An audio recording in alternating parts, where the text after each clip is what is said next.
Bonjour à tous, j'espère que vous avez la forme. Oh là là, moi je suis tout chaud là. Premier trailer public de la saison 3 de Mando et comme d'hab, votre fidèle serviteur est présent lorsqu'il y a des trucs à analyser. Et je peux vous dire qu'on va bien manger. Allez, c'est parti pour l'analyse, je pense que vous avez autant la dalle que moi. On va quand même se calmer un peu et reprendre notre sérieux. Alors le trailer commence avec une petite rétrospective de ce qu'on a déjà vu. Rien d'incroyable, mais parmi ces plans, nous avons les premiers de la saison 3, avec l'arrivée du sublime vaisseau de Din, un chasseur stellaire Naboo N1, bien sûr complètement modifié, qu'on a pu voir pour la première fois dans un épisode de Book of Boba Fett. Cette fois-ci, notre cher Din atterrit sur une planète qu'on connaît tous maintenant avec la série, Nevarro. Il atterrit plus précisément à Nevarro City, l'endroit le plus souvent montré dans la série. Et on peut voir de gros changements visuels par rapport à avant. Et cela correspond au souhait de Greef Karga dans la saison 2 de vouloir changer et améliorer Nevarro. Ouais, ça marche plutôt bien.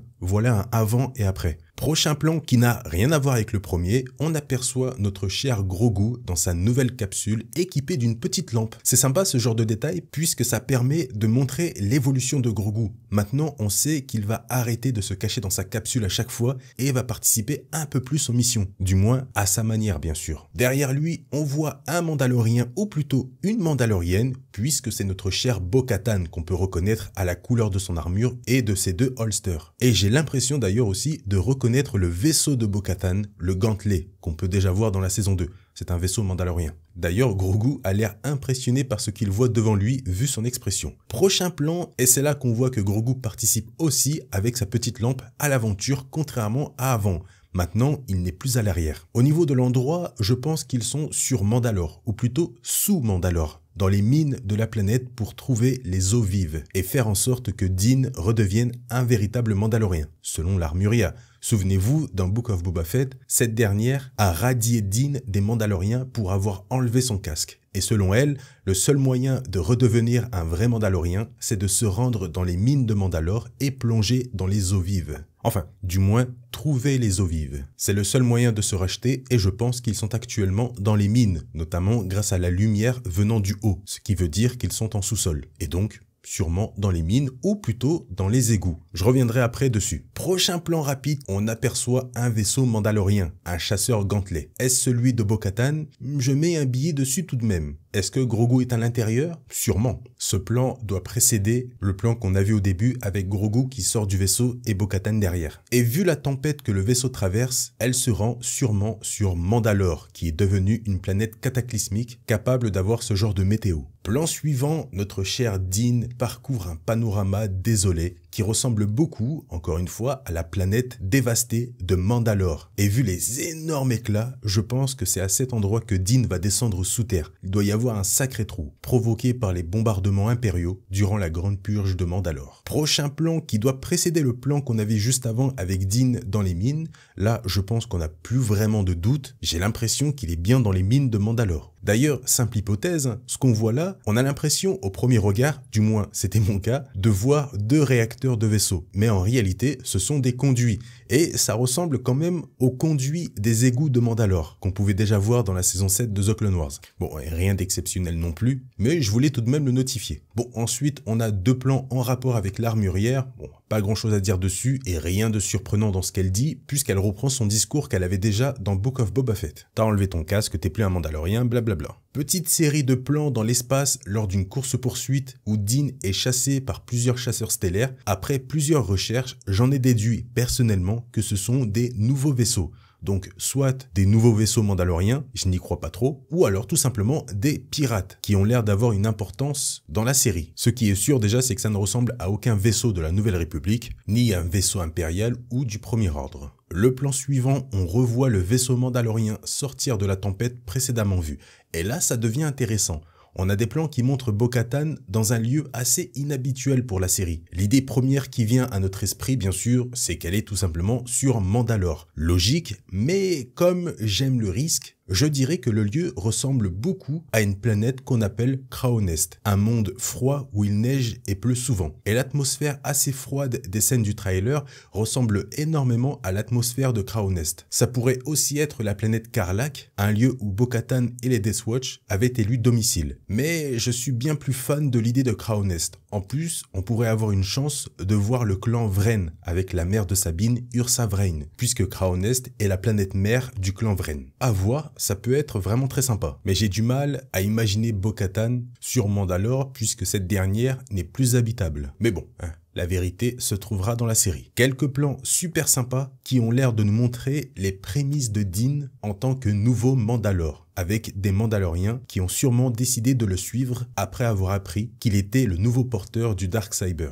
symbole de pouvoir au sein des Mandaloriens. Derrière, j'ai l'impression d'apercevoir Bo-Katan au vu de la silhouette assez fine du personnage. Plan suivant, assez peu anecdotique, on aperçoit le gros Paz Vizsla de la célèbre maison des Vizsla, les anciens propriétaires du Darksaber. C'est assez ironique de dire ça, sachant que le Darksaber à l'origine a été volé aux Jedi. Ça appartenait certes à un Mandalorien qui était un Jedi, mais le Darksaber, c'est un sabre laser, et les sabres laser appartiennent aux Jedi, pas aux Mandaloriens. Mais bon, c'est un autre débat. On revient à des choses plus simples avec l'apparition du très royal Greef Karga, qui a autant changé visuellement que Nevarro. Il fait pas les choses à moitié, hein. Il a vraiment l'apparence d'un politicien du Sénat. D'ailleurs, dans le plan suivant, on aperçoit le magnifique hommage du regretté IG-11, juste ici, en statue de bronze, se tenant sur un tas de casques de Stormtrooper. Statue qu'on peut déjà voir dans la saison 2, mais dans mes souvenirs, elle n'était pas en bronze. Plan suivant de Din échappant à une explosion avec un vaisseau très stylé qui finit en crochet à l'avant, et au vu des marques, cela ressemble beaucoup à un vaisseau de pirate ou à un syndicat du crime. C'est les seuls qui aiment personnaliser leur vaisseau de cette manière. Mais le plus marrant, c'est de voir que Din a troqué Grogu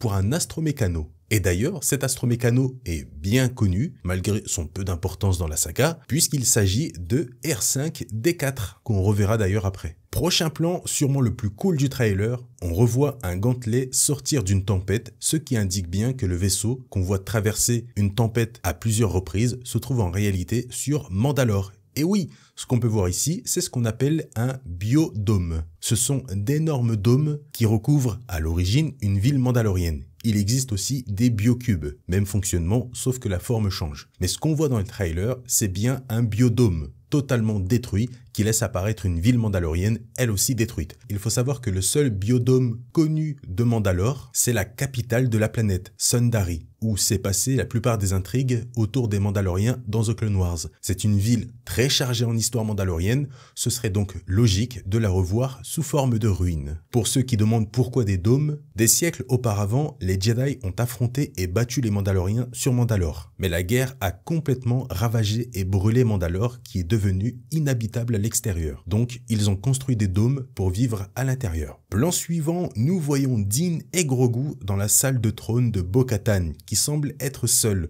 ce qui montre que personne ne la suit, elle, au contraire de Din. Et c'est d'ailleurs ce qui a l'air de lui foutre les boules.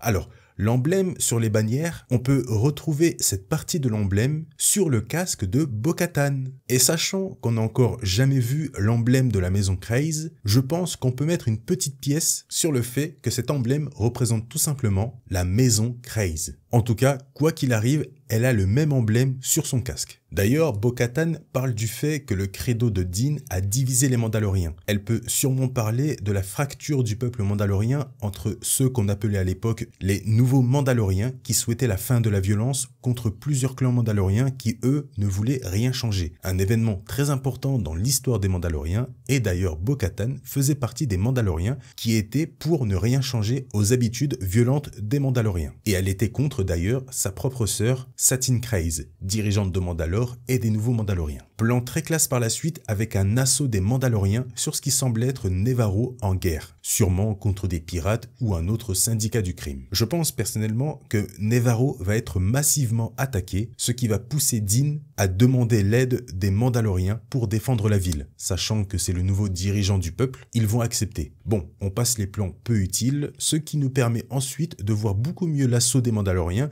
qui se trouve bien sur Nevarro. On peut le voir facilement avec les échafaudages qu'on retrouve sur le plan du début, et surtout on retrouve sur ce plan-là les restes de la statue de IG-11. On reconnaît là le socle de la statue avec le tas de casques de Stormtrooper et les deux tiges qui tenaient la statue. Donc c'est sûr, on est sur Nevarro. D'ailleurs, la statue de IG a disparu. Pas détruite, mais vraiment juste disparue, puisqu'il ne reste que les broches qui la tenaient. Si elle avait été détruite, le tour aurait aussi subi, ce qui n'est pas le cas.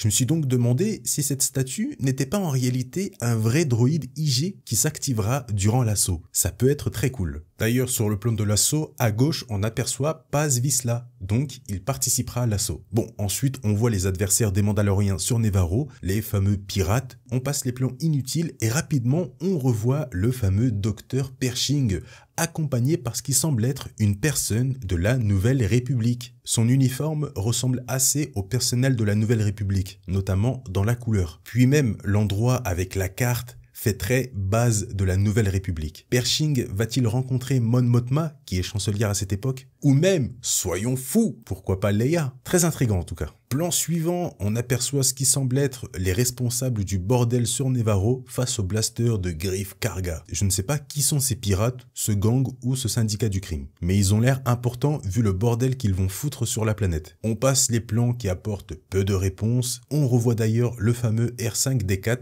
et surtout, lui! Bon, bien sûr, rien n'indique que c'est notre roi à tous, le grand Babu Frick. C'est peut-être juste un de la même espèce. Mais rien n'indique aussi que ce n'est pas lui à l'heure où je vous parle. Et on finit le tout sur un beau feu d'artifice sur Nevarro et le départ de Grogu et Din.